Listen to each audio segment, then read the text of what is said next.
Welcome back to another episode of the Girl Stop Playin podcast. I'm your host, Coriel, and here at the Girl Stop Playin show, we encourage you to stop playing with your potential and start working for what you want in life and in love. On today's show, we are getting into the mind of a man, which I know is one of y'all favorite things to do, and we got one of my favorite fellas in the building.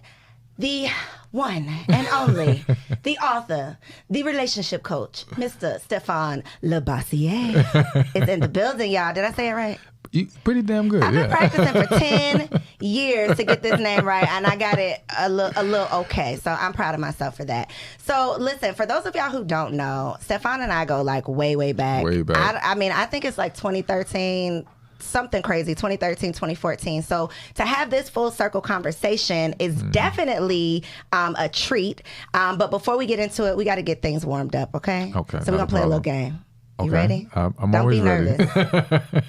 nervous. This is a little game of this or that. So I'm just going to name two options and you just choose your favorite. Okay. All right.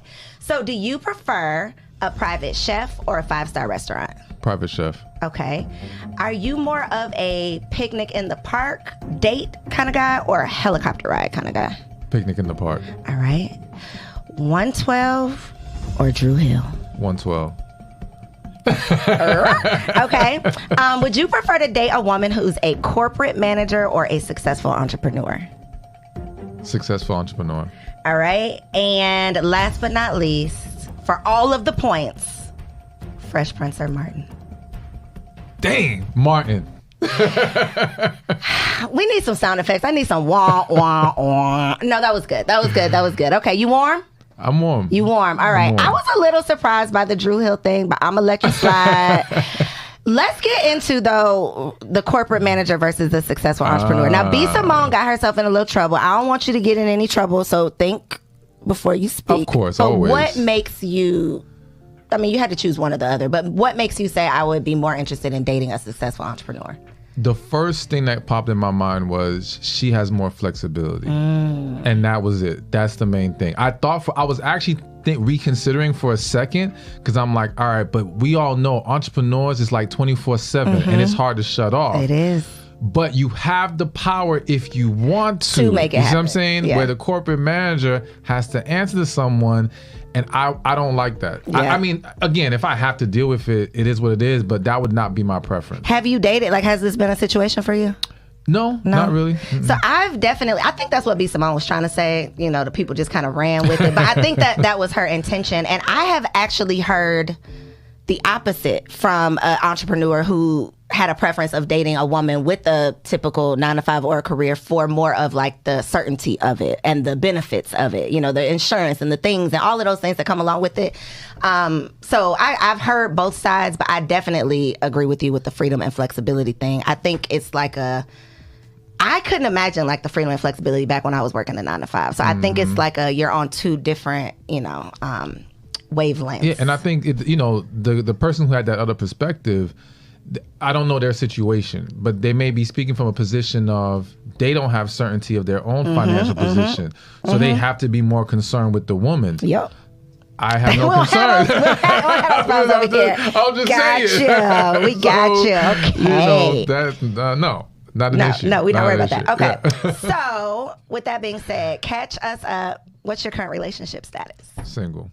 He's single, ladies. Okay, so we're going to get into the shoot your shot section at the end of the show, so stay tuned. Oh, boy. But for now, I want to talk about the work that you do because it's so important. You are a certified relationship coach. I know that you are working with women from all, diverse histories, backgrounds, diverse challenges, but across the board, from what you're seeing right now, is there like a most common issue or concern or challenge that single women are seeking your help for? Okay, seeking. I think the seeking part is trying to just understand men, just trying to understand, like, what does he mean when he says this, or why is he behaving like this? Why won't he want a relationship? That type of thing. That's what they're seeking. What the actual issue is that I see that's common amongst women and people in general is a lack of healing. That's the number one issue. So you may start by asking me questions about that, but if we dive deep into your situation, we start realizing, okay, there's some things from your past you never healed from. And it's contributing to why a lot of women's confusion with men is not because you don't know. It's because you struggle with embracing what you know and accepting your intuition, accepting the facts that's been laid out before you, because you don't want to have to walk away. You don't want to accept that reality. Because again, if a lot of times when you're coming from that place of lack of healing, there's just so many different factors that now play into why you struggle to accept what's really going on here. So to me, I'm really just helping you realize or confirm what you already knew deep inside. I'm not always, like, I don't seek to say some brand new stuff. I'm just saying what you needed to hear. How are women receptive to it? I mean, they obviously sign up so they, respect your opinion, but do you ever feel yourself having to deliver information or a message that is not received well? So they're receptive, but they don't always do the work. They listen, but they ain't gonna do the work. Yeah, so that's the thing, especially with the healing. And again, I know healing is hard. You know what I'm saying? And going through that whole process is not easy, but it has to happen. And when it doesn't, we're going to keep seeing the same issues. So what are some, I guess, signs, like for the people who are watching this and they want to become more self-aware, but maybe they're the people, who you're talking about, but they don't recognize that that's them. What are some like red flags of things that people say to you and you're like, oh, yep, you probably need some healing? Like, what are some things that we just might not recognize? To me, if you're holding on to very negative perceptions of things or people, you need to heal. Anyone who's healed can start to see the good that exists. It doesn't mean we're blind to the negativity and the toxic energy and everything out there, but we know good exists because now when you're healed, the good in you rises to the top. So if you know you're good, it's easier to believe someone else is good. But when you don't have that in you, if you have negativity dwelling within you, you're going to always see negative in other people. You know what I'm saying? So to me, yeah, negative perceptions, when people are extremely judgmental, all right, to me, that is a sign of you haven't healed. Again, healed, happy people don't go around trying to judge and condemn everybody, all right? That's not how, if anything, that person wants to stay away from drama, wants to stay away from all these extra negative confrontations. It doesn't mean they would have an issue expressing themselves, but they just don't engage in those things. So when you're so willing to engage in being negative and arguing and being judgmental, you're not healed. You got negative energy inside you that you haven't resolved. You know what I'm saying? And then the other thing is just, for me, it's not what they say. It's just an energy. It's just a spirit. If I'm in your presence and I feel this hardness, I feel this closed off. And I understand people want to say, oh yeah, but if you don't know someone, you're not going to automatically be open. I get that. I think there's a difference between being cautious and observing and being standoffish and afraid and walled up. You know what I'm saying? So I'm not knocking anyone for surveying the situation before they open themselves up, but a lot of people just have walls up. So the people who say, you see the Atlanta quotes, right? Like, it's no good men in Atlanta, it's no single men in Atlanta, it's no straight men in Atlanta. People who say those things, that would be like red flag for you, like this person needs healing or this person may just have a negative mindset. Like, is that what you mean or no? No. So for those, I'm not going to automatically jump to they need healing because I think a lot of people have been brainwashed. Again, I remember when I first moved to Georgia, people were saying, and they still say it, oh, the ratio's 10-1. Ain't no damn 10-1 ratio. Like, look at the census data. It's like 1.1 something or 1.2 to 1. And then they say, oh, but men are gay and men in prison. Okay, there's gay women. There are women in prison. Y'all never discount those from the women's side. And then that whole statement, the premise is every woman in circulation is a good woman, but there's only a handful of good men. Yes, but there's only a handful of good men in the circulation of men who are available. That's not true. So is that just a fear-based thing that women tell themselves to make themselves feel better about why they don't have the man that they're seeking? Yes, it's fear-based. It's validation for why there's not success. It's easy to blame external forces as to why I'm not getting what I want, rather than to look myself in the mirror and accept maybe there's something that I need to do differently. It's the same thing. And for anyone who feels some kind of way about that, it's like if a man came to you who was broke and not doing nothing with himself, he said, oh, there ain't no jobs out here. You'd be like, nah, bro, you're just not hustling. You're just not applying yourself correctly. And you're going the easy route by claiming the economy and job. And it doesn't mean that there isn't negative factors in those areas, but people who succeed don't give in to those negative thoughts. Facts. Plain and simple. Facts. So a couple episodes ago, we had Steve Harvey's daughter here, Carly Harvey. Carly Harvey Raymond, let me put some respect on her husband's name, okay? And we talked about the 90-day rule, right? You know, Steve Harvey's book, his 90-day rule, you don't have sex with a man before 90 days. How do you feel about that rule in particular? And then what's your perspective on sex and dating? Okay, so that rule in particular, I'm not a fan of specific rules like that. And don't get me wrong, I get it, because I guess you could argue some of the things that I teach are rules. I just think that hard deadline timelines like that they can be tricky because, okay, you may have been dating him for 90 days, but you don't know him in 90 days because you haven't had the tough conversations. You're not asking the right questions. You know what I'm saying? And even if he lasted 90 days, he may have been acting a fool the whole 90 days. Just because he's still around doesn't mean, oh, now it's time to move forward and get together that way. So to me, it's less about the 90 days specifically, and it's about the work that was supposed to be done in the 90 days. Now, if you complete that work in 30 days and you know what you're getting yourself into and you know what he wants and you guys are on the same page, y'all are grown adults. Y'all can make your choice. But again, it's not the specific time, it's the work. Now, as far as sex and dating, to me, I just think that people have to be honest with themselves about what they can handle. All right. We can go the spiritual route and say, wait till marriage, but we know realistically, most people ain't waiting. And so what I tell women is like, don't sleep with him until you're okay with what happens next. So if you sleep with him today and he doesn't call you tomorrow and you're going to feel cheated and robbed because he didn't call you, you shouldn't have slept with him. That means you slept with him for the wrong reasons. You slept with him because you were expecting something to come out of it. If you sleep with him in the dating phase, it better be because you just want to enjoy this experience. That's how you're feeling. I'm not saying you should feel that way, but that's your choice. And at least now, if things don't go as planned, you don't feel like, oh my gosh, you know, I cheated myself, I lost, you know what I'm saying? Because that can be very discouraging and send women down a negative spiral from there. You know what I'm saying? So to me, it's just be honest with yourself about that, but also be honest about how long you need to have clarity on what's going on here.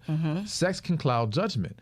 So if you jump in too fast, it can easily mess things up because now you start overlooking red flags that you shouldn't overlook. You know what I'm saying? And here's the crazy thing. People love to act like it's because it's good sex. There are tons, millions, hundreds of millions of women who have held on to men and it was bad sex. All right? The whole good sex thing is a cop-out.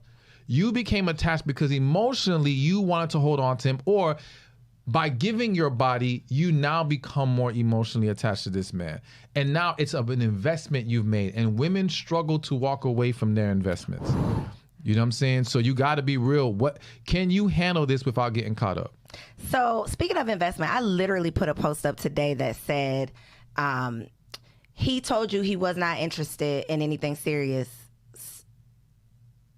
So why would you continue wasting your time trying to give him time to change his mind? And I think that's one thing that women, we do because we have this high hope. You know, we've already imagined us like having kids, walking down the aisle, all of the things. We've invested this time. And even though you have told me out of your mouth, this is not what you want, I'm not ready for this is not yada, yada, yada, whatever you've told me, I'm just going to continue to invest, continue to give, continue to hope and pray and think that I can convince you to change your mind. And then I'm just going to be hurt and mad at you when you don't. So how do we get to the root of like, or is it possible for us to get to the root of like this men are from Mars, women are from Venus thing? Because I feel like we are so, like our communication is so bad because you're saying something and I'm hearing something completely different, or I'm hoping that you're saying what I want you to say, and if you're not, I can convince you to change your mind about it. What do we do about that? So I said at this event I was at recently that too many women are more focused on how they feel than what he said. So he could say, I don't want a relationship, but if she feels, but we could be great together, she will hold on to that rather than his actual words. And I think that the key for men and women to get past this whole men are from Mars, women are from Venus, we have to start to understand we're not wired the same way. And what would do best is if I'm a man, My goal is to get more emotionally in tune with you. Because I know that sometimes a woman is not going to always use her words to explain how she's feeling. She wants you to pick up on things because women pick up on things. Women see the details, so they want us to see the details.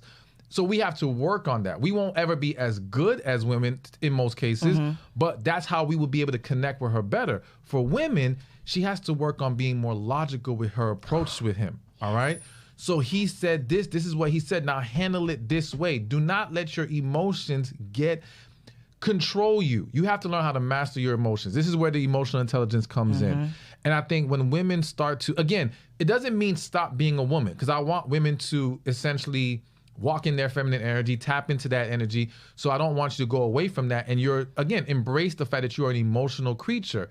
But you have to learn how to turn on that logical mind in those moments where it's going to be applicable. The same way the logical man has to turn on that emotional mind, that being able to get in tune with the spirit in those moments that he needs it.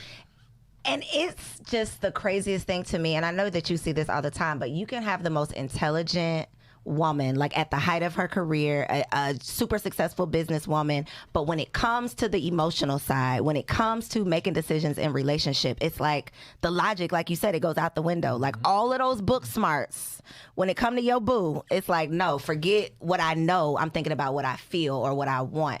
And that is where we end up, getting ourselves in trouble. And then we blame them for what we allowed them to do. Exactly. And that's why people who give great advice don't always take their own advice.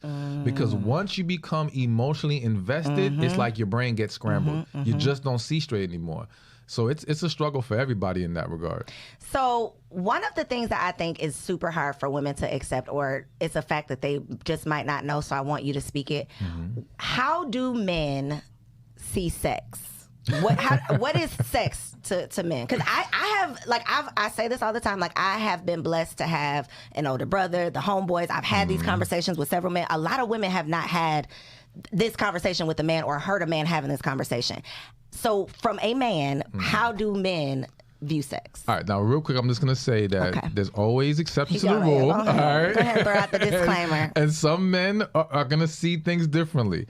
I think for the majority of men, sex is just viewed as a pleasurable experience. That's it, a pleasurable physical experience. There may be some emotion a little bit in that moment, but it stays in that moment for the most part. It's just not much more than that for the guy.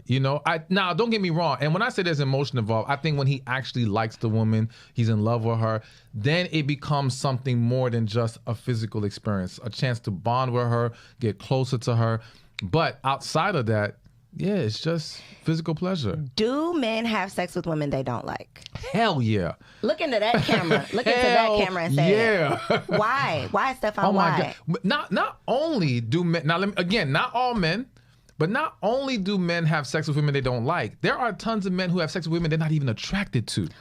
So again, this is the men are from Mars, women are from Venus thing, because speaking for the majority of women, I can't even fathom a man on top of me that I don't like, I'm not interested in, I'm not attracted to. Like that, why would I do that? You all are totally... Well, so their heads are exploding right now, Stefan. Their heads are exploding. So now, again, I'm one of those guys where I cannot sleep with someone I'm not attracted to. I'm very visual. I need that stimulation. Thank if that's God, you not got there, some standards. Okay. I can't do it. But I know dudes that have none. As long as you got legs and something in between, it's a wrap. Okay. And they will have sex out of the mere convenience of it in that moment. Yeah. Yes. Yeah. Because again, it is simply a pleasurable physical experience. They're viewing that woman as a chance to get off. That's it. That's all it is. And so, yeah, and as far as not liking her, because the reality is that he only has to tolerate her for that moment in time. This is why he may have sex with you, but he won't be in a relationship with you. He won't even pick up the phone the next day, baby. He can't deal with you more than just that moment. But to engage physically, and again, in that physical moment, he doesn't have to worry about having talks with you and all this other stuff. So yeah, he can still enjoy you physically, but not care for you otherwise. So we're going to pause. A moment of silence for y'all feelings and your edges. Okay. Oh, boy. But I think, though, that, again, that's a major disconnect because women a lot of times mistake men wanting to sleep with them with men wanting to date them or court them or be in a relationship. And so I hear, shout out to Kevin Samuels, all right? Kevin said, one of the things that Kevin Samuels says often that I do agree with, though, is that you cannot count the number of men who have tried to holler at you or try to have sex with you as the number of men who are interested in getting into a relationship with you. And so I think a lot of times women are mistaking one for the other and thinking, well, men are interested in me. You know, I am a catch. And just because men are interested in sleeping with you does not mean that you are necessarily what men are looking for when it comes to a relationship. Or so marriage. what's the difference? What would make a man say, okay, I'll have sex with you, but that's as far as it'll go? So, okay, there's various levels to it. For some men, it could be physical levels of physical attraction. So, to put it in a more specific context so people can understand, if his standard for marriage is, I'm only going to marry a woman who's an 8 to 10 on a scale of 1 to 10, but he'll sleep with a 6. He'll sleep with a 5. You see what I'm saying? So there's enough, and maybe she's not that cute, but her body's banging. So he'll sleep with her because he really likes her body. He wants to try it out. I know that sounds horrible, but I'm just, that's a real it is thing. what it is. Let me put that in my notes because we gotta come back to that. Right? But again, he's not attracted to her enough physically to say, I want to spend my life with her. Because again, it's one thing to have to see you for the night. It's nothing to have to wake up and see you every day next to me. That requires a different level of attraction. Then, of course, there's just the qualities of a wife. Some women, again, may be really cool. And you may even enjoy hanging out with them, but you know you cannot deal with them over the long term as far as marriage. And let me say this. The reality is that women see the same issue or go through the same thing with men. It's just that women are willing to overlook those red flags and still marry that man. Yeah. But then be miserable and unhappy. The man knows, like in a lot, don't get me wrong, plenty of men choose horribly wives and partners. But a lot, like I remember one time in an Uber, a guy said to me, he was the driver, he said, you hear in society, women are always being told the fantasy of the one, waiting for that right guy, all that stuff. But what you see play out in dating and relationships is that men tend to hold on to that principle more than women. All right. Women know of the one connection, but the minute they see something that they want, for whatever reason, yes, I will make this work because this is what I desire right now. Whereas men, if they're just not feeling it enough, they're just not going to do it. And that's why I tell women, it's not a reflection of your value or your quality. Y'all two just don't fit together. He can really see or view you as a good woman, just not for him. So this is not a question that was on my list, but I just feel like because you're hurting feelings and snatching edges, we might as well just snatch the whole wig off. Because I have literally had a conversation with a man. I hope he's not tuned in. It's not my man, y'all. A man, not my man. But I've had a conversation with a man who has, going back to like the 90-day rule thing and men trying to fit into women thinking that they're being in control and, controlling how things are going, but men really having the big joker, like really, pulling the trump card. But I was having a conversation with a man who talked about a woman who had like a 90-day rule and she had verbalized it. Big mistake. So she talked to him about it. She's holding him to this standard and he literally told me, like, yeah, I just did what I had to do to get to the 90 days, just basically to get her back for playing games with him. Playing games with him. Like, he did all of the right things. Told me this out of his mouth, that he did all of the right things, had these conversations, like took her out, did all of the things to play the game. So what is your advice for women who are watching for the red flags, asking the questions, like thinking that they're doing their due diligence, and then they're just dealing with like a fraud? So I'm very skeptical of any situation that proclaims that this man just fooled you the entire time. I always say a lot of times women don't get played, they play themselves. All right? Girl, stop playing. They see something. They pick up, and even if you can't say you saw something specific, they sense, yes, they felt like something's not right. But again, they try to ignore it. So to me, you've got to be strong as a woman in the sense of accepting your intuition. Stop denying it. Stop running from it. And if you're spiritual, you've got to go to God and pray about the situation and asking God, not just looking for signs, hearing it in your spirit, like, this is what I need to do right now. Because I don't think anyone's that good of a liar. I think that you let someone talk enough, they're going to expose themselves. You just have to know how to keep them talking. And so that requires conversations, asking questions, diving deeper, because it's very easy for people to either, when they give you a BS answer, you can sense it, or they just dance around the situation or dismiss it altogether. You know what I'm saying? So, and then there's just certain questions that men will and women will expose themselves on. Like if you ask a dude questions about handling finances in a relationship, he's very likely to tell you straight up what it is. So if you don't like the way that he does things, you don't have to keep guessing. You know what I'm saying? But you just have to have those conversations. But we tend, when I say we, society tends to be scared to dive deeper early on. It's like, well, I don't want to run this person away. Yeah, but it's like, yo, if they run away because you're diving deeper, they're not for you. Exactly. That's the way you weed them out. Yep. And that was literally a question that I have here, because women do have such a hard time asking questions because they don't want to be annoying. They don't want to push too much. They don't want to turn you off. So how do you toe the line between being interested and being inquisitive and digging deep, but not like being annoying? Again, annoying is a perception based off of likability. Basically meaning, let's look at it from a woman's perspective. If 10 guys DM a woman right now, hey, you're beautiful, right? And you look at them dudes and all 10, they don't like them. So to you, they're annoying, they're thirsty, whatever. Mr. 11 says the same thing. Hey, beautiful. But you like this dude and now you're flattered. This is cute. It's not the action. It's how much you like them, and as well when it comes to women, it's the energy that you're giving off when you're asking these questions. That's true. If you're asking with an energy of interrogation, of being hard and having an attitude, and that can happen when you ask the question because you're expecting a negative answer.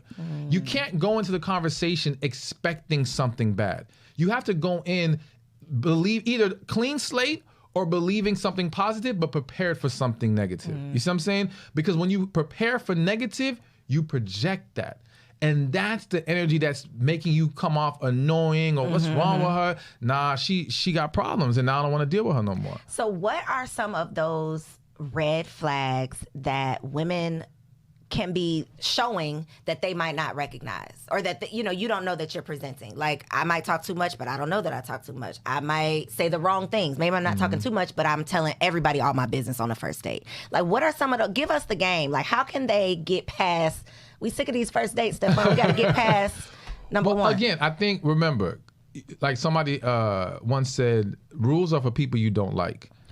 So basically, when we like the person enough, we're way more flexible.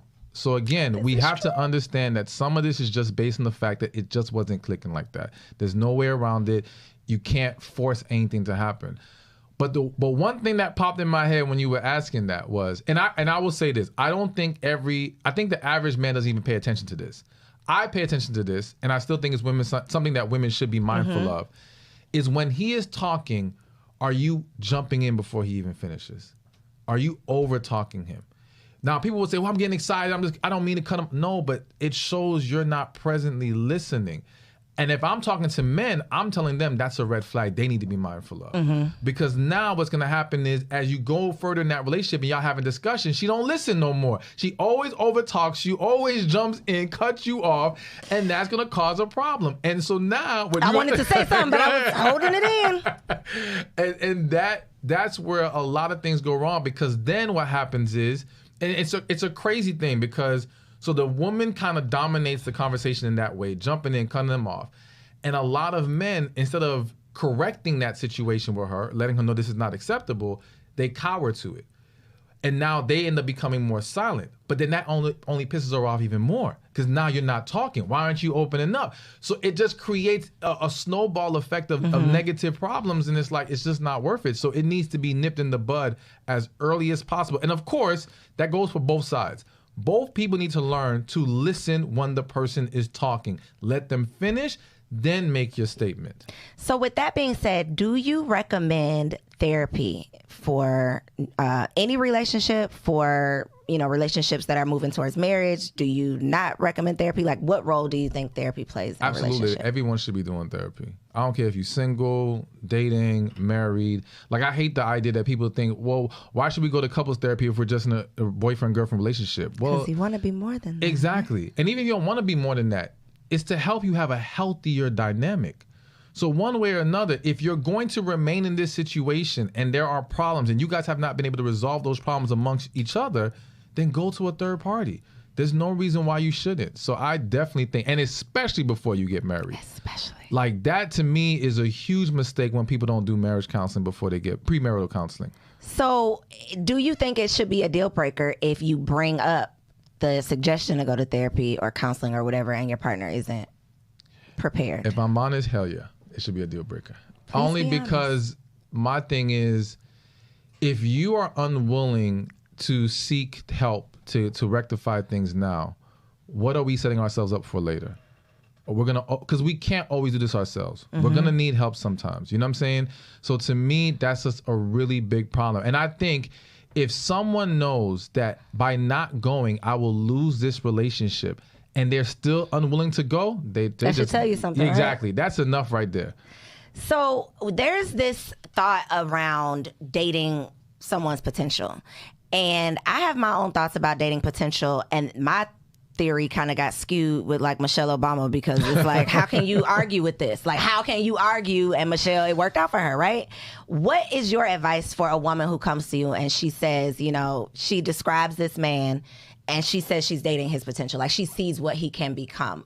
I don't necessarily think it's a cookie cutter answer, but what's your perspective on it? I say hell no. Okay, it should it is a not cookie be cutter. done. Yeah, it's cookie cutter. And let me use the whole Obama situation. There are people right now who invested in the lotto every week to try to win, and eventually won. That doesn't make it a good investment strategy. All right, just because one or two people have, and not just one or two people, just because a small segment of people, because there's always exceptions to every rule, have success, that doesn't make it the wise choice. So yes, Obama, she got lucky or she was fortunate, whatever the case may be. But for every one case of success, I got 1,000 more of complete failure and destruction. All right. So to me, it is extremely dangerous, because you have to ask yourself, if this person does not get better from here, will I be happy? There has to be a foundation. It doesn't mean we don't strive to continuously be better, but do they have a strong enough foundation that I can be happy with? Because you're not guaranteed change will come, all right? And unfortunately, the potential you see, they may not see in themselves. So it's like you're trying to drag them to a place that it's not in their heart to go to. It's almost like you'll have these scenarios where, let's say a guy is a plumber, and he's making 60 grand. And the woman gets with him, but she wants a 6-figure man. But she says, you know, he has potential. He could own his own plumbing business. But that joker don't want to own a business, all right? Everybody's not built for that. They're not wired for that. He is happy and content making $60,000, and I'm not saying that in a derogatory way. That's his thing. That's his thing. Exactly. If you now try to make him be more than that, he will start to resent you. Facts. And you will resent him if he's not moving his feet fast enough. So now y'all arguing about stuff because you're trying to make something to happen that never existed here. There was never real potential here. It's what you want to believe. And so potential sometimes is an imaginary perception. Say that one more time. Potential sometimes is an imaginary perception. So what do you think about the idea of like dating, being equally yoked, dating down? There's a concept of like the high value man. Everybody wants the high value man, the 6-figure earner, everybody wants that, but everybody is not necessarily qualified for that. Like you're not a match to that. And so you get frustrated because you're not getting what you want, but what you want is not necessarily in alignment with who you are. My opinion. What is your opinion on dating? I don't want to say dating down, but dating a person that's in alignment with where you are currently versus where you might see yourself. Because maybe you're not where you want to be, but you want to date somebody that's already there. Yeah. So I think one, let me say, I'm not a fan of dating down in that way. To me, it's all about connection. If there's a connection with someone who other people perceive as lower status than you or whatever, I don't care about what they perceive. I don't even care if you've been brainwashed to see it that way. If there's a connection, you should embrace it. If there's not, you should walk away. But I think the way people need to look at it, I'll give an analogy. There's tons of people who want to have a G-Wagon, right? And when they dream about having a G-Wagon, they're only thinking about the luxury of having it, the enjoyment of having this nice car. But what you don't realize is when you go to buy it, that payment's gonna be serious. That maintenance is gonna be serious. There's a level of stress that might come with this car. So you have to ask yourself, am I willing to do the things that it takes to even maintain this? All right. Now, if you get to the dealership and you realize this G-Wagon is too much for me, all right? And now you find you a nice Honda, all right, that drives what you need to do, and you're happy in your Honda. To me, you didn't date down. You didn't downgrade in your car. You found what was best for you. Yep. What works for you. There's this middle ground of where I can be happy with what I'm receiving, and I'm happy with what I have to give in return. You see, a lot of women, when they think about quote unquote high value men, they're only thinking about what I'm going to receive. They're not considering what I'm going to have to give. A whole lot. Exactly. And it's like, yo, there's nothing wrong with saying, I don't want to give all that. So let me go be with a man who's in that range that I can have that trade-off that I'm happy with. And two, having a type. How has, in your experience with women, how has their type been either helping their situation or hurting them being able to find who they're looking for? So I want to put it like this. I think there's nothing wrong with having a type in regards to what you're attracted to is what you're attracted to. I think it's problematic when it's like... Is that true? What you're attracted to is what you're attracted to? Yeah, I do think. Like physically or just period overall? I think in a lot of different ways. It could be physically, it could be emotionally. There's various things that you're going to be attracted. So for example, me as a man, so I think, one, we have to understand that I believe we all have internal wiring. Like some people think you live life and you become who you want to be. No, I believe you are who you are from day one. You have to live life to figure it out and then live that to the best of your ability. So what I've come across is like, there are some women out there who like a lavish lifestyle, all right? Love taking care of themselves, getting their hair done, nails done. They love that. And there's some women who don't want to deal with that at all, all right? Now, I'm attracted to the women that like taking care of themselves, that like that lifestyle. So to me, there's not going to be an attraction to, there might be a physical attraction to that woman who doesn't like doing those things, but can we sustain that over the long run? That's the problem. So let's flip it. If you're a woman who likes to live a nice lifestyle and you compromise and say, I'm going to get with this frugal man. Like I knew a couple who the woman likes nice things, and the man was one of those dudes, if he found a couch on the corner, he'd dust it off, take it home, we got a new couch. Not going to work. All right? Not going to work. And over time, it would piss her off.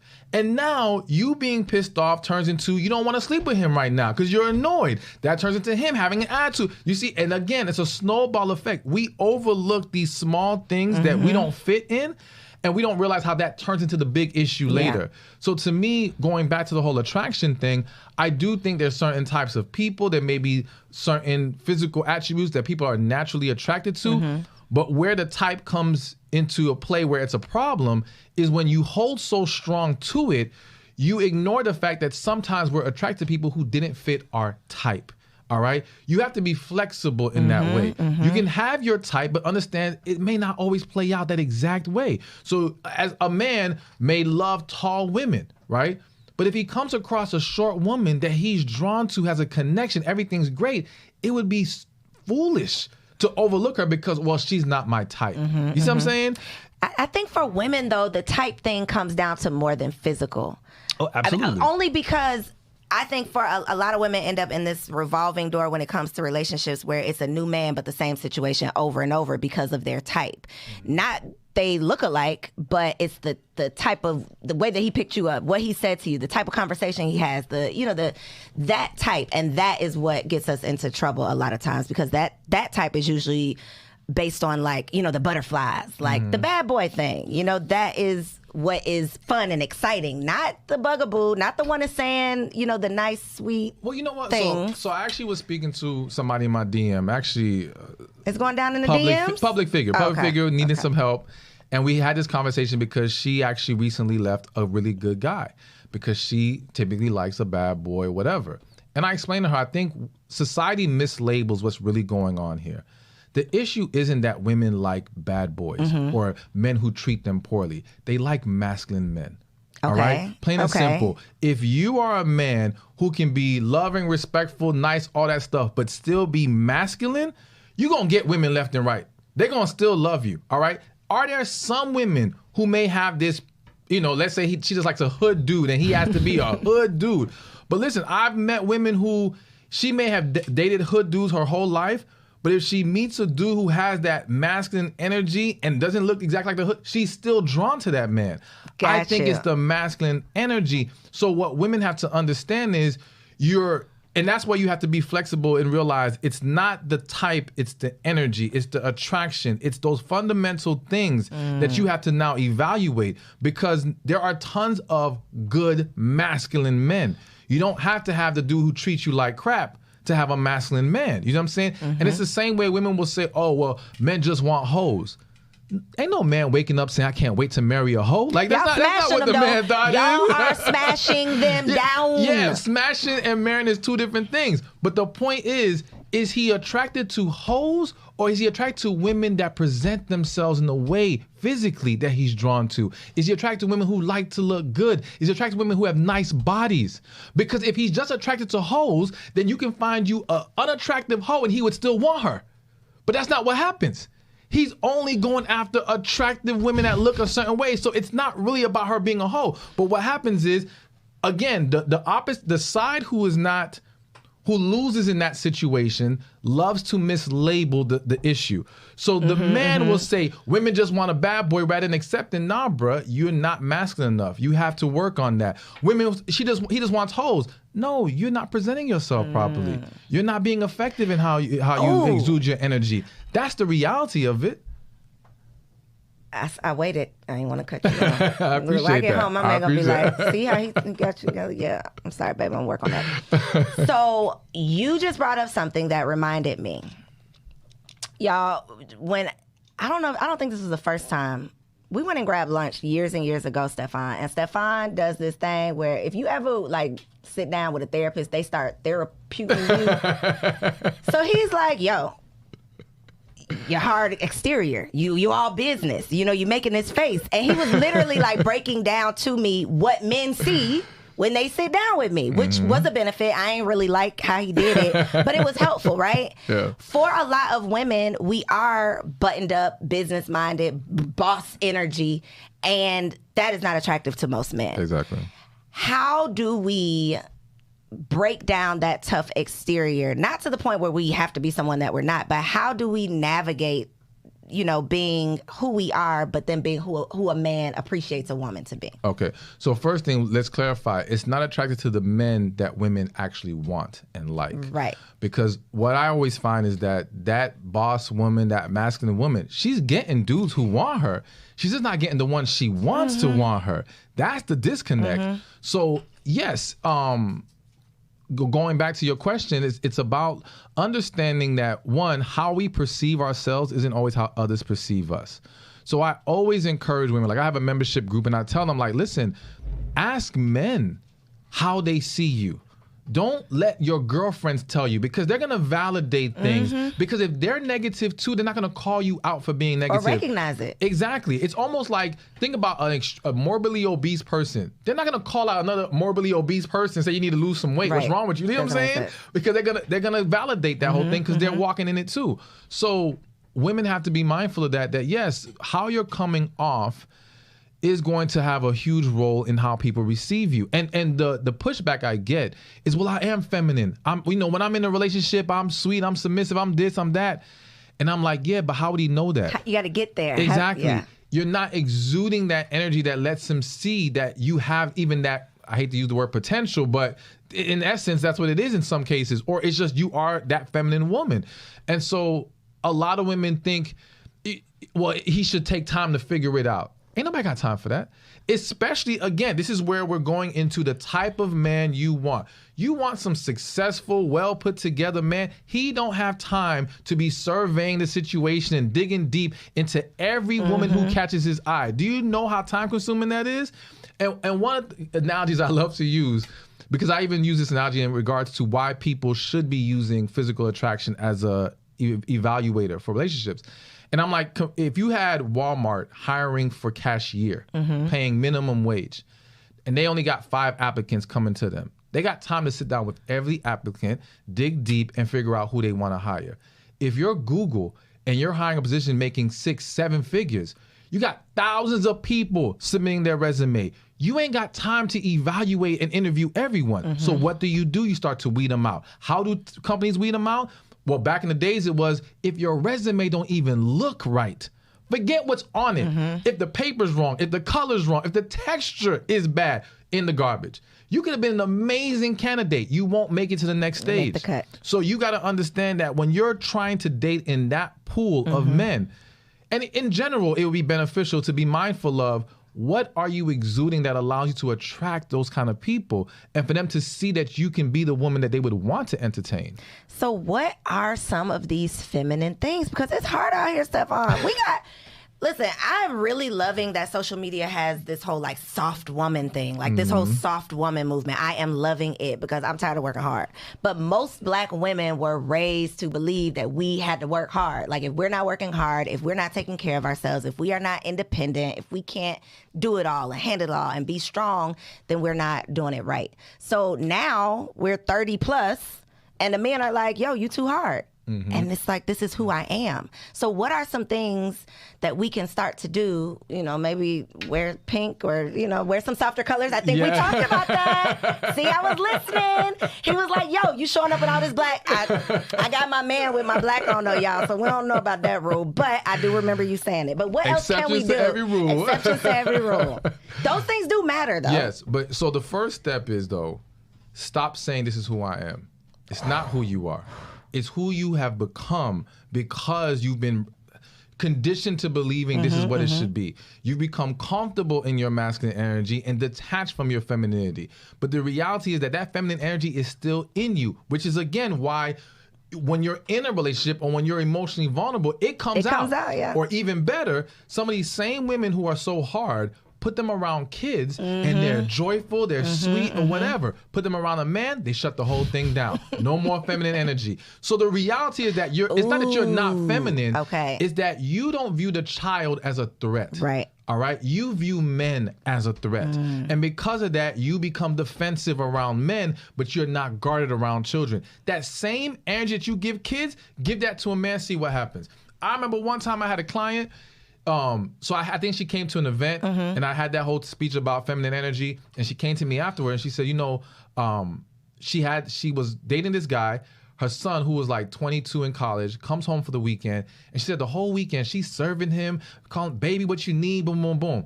The child leaves, go back to school. The boyfriend looks at her and say, why you never talk to me like that? You talk to him with all this great, I don't ever get none of that. And that's when she realized, damn, I'm really giving them that hard energy. You have it. You just have issues stopping you from giving it to the man. I think you just saved some souls out there, Stefan, because I hope so. Listen, for a woman who presents with, some masculine energy, it's like learning a second language for someone to tell me to become feminine. It's like, well, how do you do that? But it is a totally different energy when a child is around. It's like, you just melt. Versus a man, and it's like, yo, what's up, bro? It's like you have to be on guard. You're defensive. So I hope y'all just caught that gem, because that was a really, really good one. I appreciate that. And I think, too, when you mentioned, the whole take me as I am thing, it's also, I believe that we were raised to think like we are the prize. So you should be happy with what you get. Like, this is who I am, this is what you get, and you should be happy with how I'm coming. But you need to rise to the occasion. You need to rise to my standards. So how do we, I guess, let go of the thought that we are the prize? Like, because we're both winning, hopefully. Exactly. So the thing is, women are not the prize. Men and women are the prize. We are the prize. A good man is a blessing to a woman. A good woman is a blessing to a man. Everybody wants to use the scripture, he who finds a wife. Listen, stop with all that, all right? Number one, it doesn't even mean that a man's supposed to go chasing after women because she's the prize. That ain't what it means. That's not what it means, no. Because to find does not mean to necessarily go search or chase. I could be walking down the street, found $1. I found $1. I wasn't looking for the dollar, but I found it. You see what I'm saying? So I don't have to be looking for this woman, but I've come across a great woman and now I found something good. Okay, you see what I'm saying? Okay. So this idea that I have to be pursuing it always is not true. And again, that's how it is too. Y'all don't be looking for wives. You just, there's one. Some men are. Listen, I know some men in Atlanta, 6-figure earners talking about they can't find a wife. Bring them down to the studio because I got the ladies for them. Stressed out. They're like, it's a struggle. But again, it's a struggle because certain attributes are being overlooked, in my opinion. All right. But to go back to the whole men seeking out and well, how do we get into that again? We're talking about us both being the prize. Yes. All right. So I believe that whole I'm the prize is a very toxic mindset. It's a very sabotaging mindset. Because again, what women don't realize is, especially if you're trying to date quality men, there's a lot of different angles to look at. One, you can't build a healthy relationship if it's one-sided. Mm-hmm. And what women who believe in this whole men should chase women fail to realize is, when you look at relationships where the man had to chase, in most cases, what happens is after he finally gets her, he stops the effort. Because to him, if I did all this to get you and now I got you, now it's my turn. I done did all this chasing. Where's the return on my investment now? Mm-hmm. But because she's so conditioned to him doing all the work, she doesn't know how to step up in that way. So now it becomes lopsided. And now, or because she doesn't want to lose him, she's now the one-sided relationship. She's doing everything and he's sitting back. How you start is how you finish. You start one-sided, you're going to end one-sided, all right? You want this to make a mutual effort, you have to start from the beginning, a mutual effort. But also there's the layer of understanding. If you're dating a quality man, y'all have to understand. I don't want women to get into the mindset of competition, but you do have to be aware that there's another woman who will show him that attention, who will show him she wants him. There's a book, I always forget the name of the damn book, but there's a book that surveyed married couples after they got their marriage license. And there was a bunch of questions, but they asked the men, why did you marry this woman? And one of the most popular answers they got was, because she liked me. And what that means is, men are so accustomed to having to do all the work. When a woman actually shows interest and desire and matches his energy, he's drawn to that. Men want to feel wanted too. So if he has to always be the one to do everything, he's going to burn out at some point. He's not going to be able to sustain that. And again, if he has other women showing him more interest, why would he choose you over them? Which is why, if you ever see a situation where a man is dating two women, one is the crazy woman and one is the more good, chill woman, who does he usually choose? Crazy. Why is he choosing the crazy? Because she like him so much. Exactly. It's not because she's crazy. It's not because he loves drama. It's because she makes him feel wanted. Where the other woman says, well, no, he's supposed to chase me. He's supposed to come at the... All right, well, then that's why he chose her. So...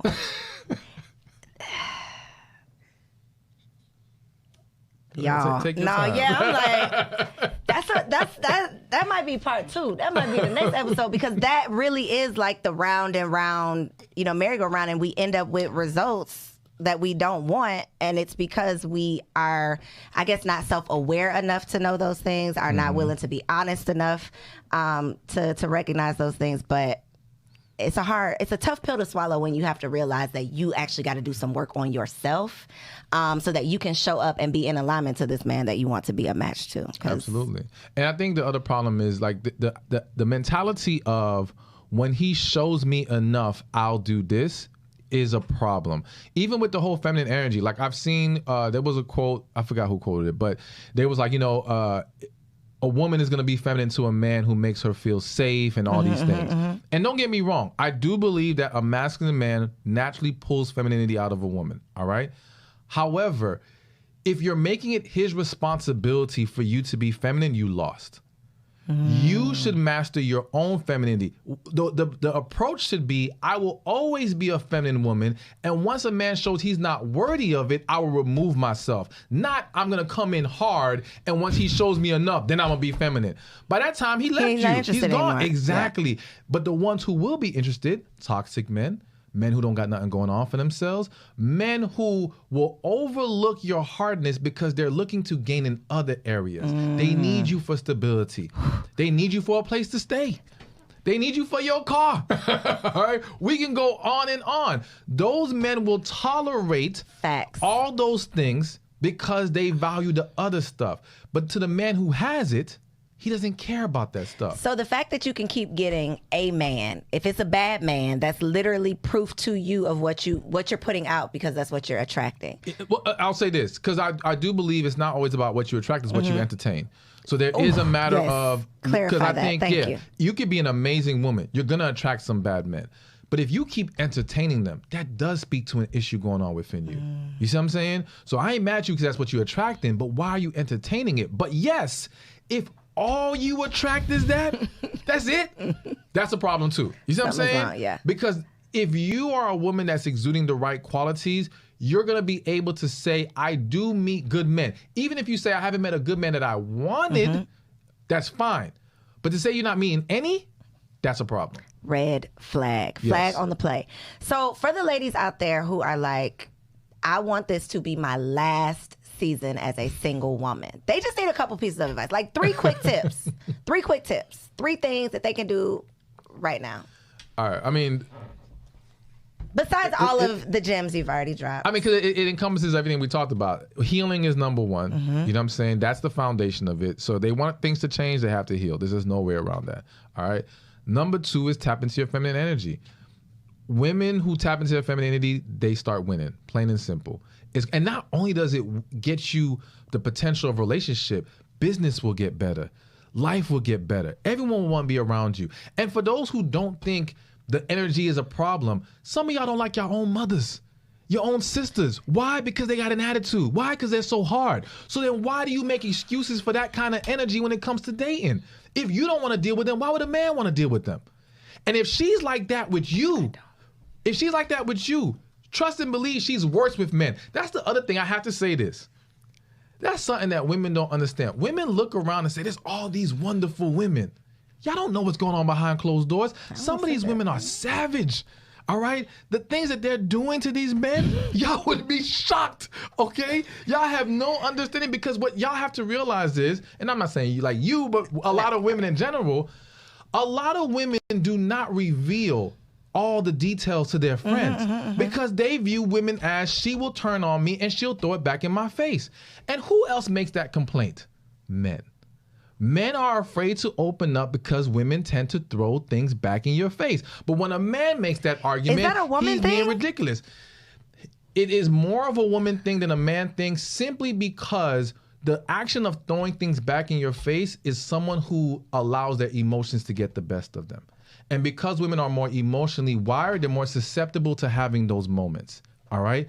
So they just get caught up and then it comes out. And then they pull back once the fog clears. It's like, damn, what did I just say? Shouldn't have said that. It's more likely. Now, do men do this? Of course, because there's a lot of men who have not mastered their emotions. There's a lot of broken men. So I'm not saying that men don't do it, but because women are emotionally wired, they're more susceptible to having a moment where they lose sight and they throw things in your face or whatever. And again, y'all have experienced that as girlfriends. So why do you think she's so much better with a man? She's going to be worse with a man because she's more emotionally invested. The more emotionally invested you are, remember what I said earlier, once you're emotionally invested, the brain kind of scrambles. Yep. That's why you have to master that aspect. So healing, tap into your feminine energy. And this next one may not apply to everyone, but learn how to talk to and listen to God. Ooh, plain and simple. So many women would save themselves so many headaches if they just listen to God. So many women would not end up in the wrong relationship if they just listen to God. There are situations where women might have met a great guy, and I believe in right person, wrong time, and things didn't go right now. And again, emotionally, they let that get the best of them and say, all right, forget him, and then they end up getting with some other dude. Not only getting some other dude, maybe even getting pregnant by the other dude, right? But if you would have prayed and talked to God, he may have told you just to chill out because he knows it was coming back around. And when there's a connection, it always comes back around at some point. Let me not say always, but 99.9% of the time, it's going to come back around. The problem is, what have people done in the meantime to either allow you two to come together later or make it even harder?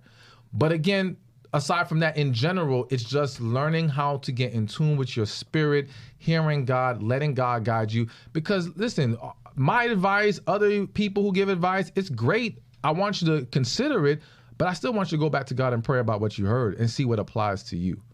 Yes. Look, we'll drop the mic on that one, but not really, because you got to let the people know.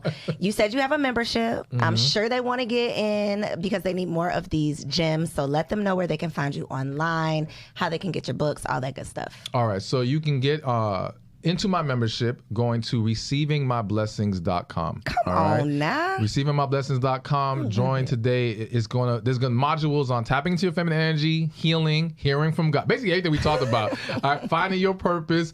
All of that is in the program. We do lives twice a month. It's amazing. So check it out, receivingmyblessings.com. And on Instagram, he is at Stefan Speaks. Correct. Y'all, we are at Girl Stop Pod on Instagram. Make sure you are following us. Like, comment, subscribe to the show. And make sure you share this episode with a friend who wants to make this their last single season. Thank y'all so much for tuning in. I'll see you next week. Peace out. Girl, hey, I hope you enjoyed that video. This channel is all about encouraging you to stop playing with your potential and start working for what you want in life and in love. So make sure you hit that subscribe button so that you'll be notified when the next video drops. And comment below and let me know what you want to see on the next video. Peace out.